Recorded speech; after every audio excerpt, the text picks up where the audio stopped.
Hello everyone. Reflective practice discussions are a new requirement of the IFoA's CPD scheme, and people seem to be a little unclear about them.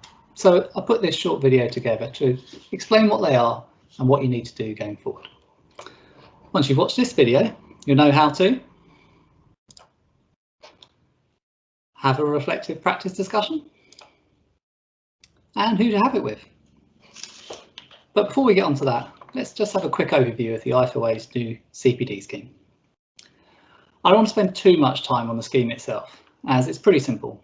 Members who aren't exempt need to do 15 hours of CPD, including 2 hours of professional skills training.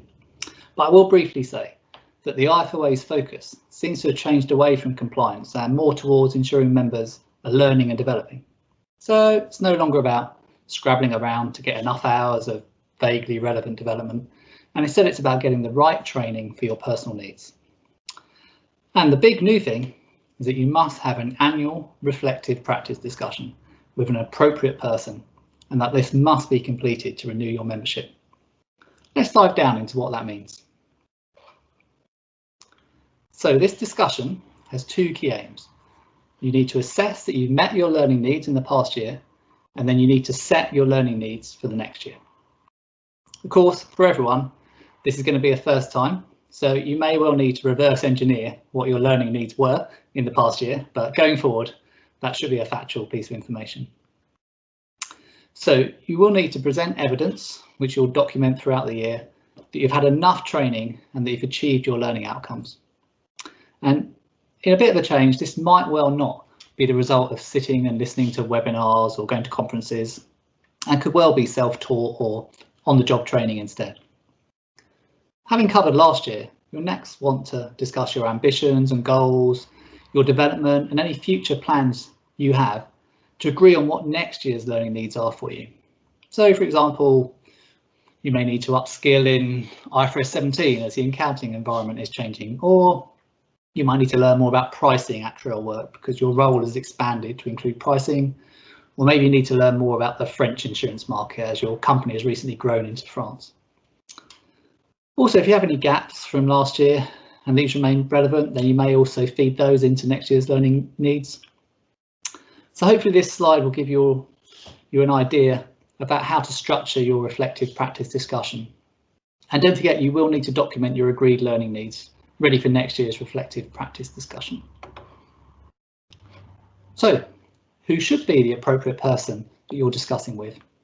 Well, it could actually be anyone that you believe understands the nature of your work and your development needs, regardless of whether they're an actuary or not.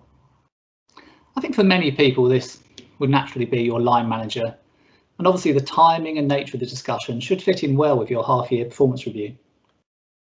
Equally, I can see this as something that would work quite well with a mentor or another third party who could give you an unbiased and maybe a different perspective on your career and learning needs. And if you can't find anyone at all internally, then the IFoA will help provide a volunteer to fulfil this role for you. Talking of the IFoA, what's their positioning here? Well, as I said earlier, they're making a clear shift away from compliance and towards developing members. They won't be auditing or checking records, but they do still retain the right for disciplinary action if you breach the Actuaries Code. Remember, you have to attest to compliance with the CPD scheme when you renew your membership. So do embrace the spirit of the scheme and perhaps use it to leverage time and budget to meet your training needs.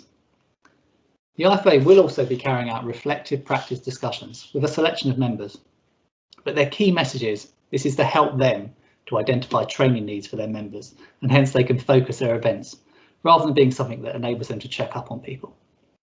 The website does also have a lot of detail, even some YouTube videos of good and bad examples of reflective practice discussions.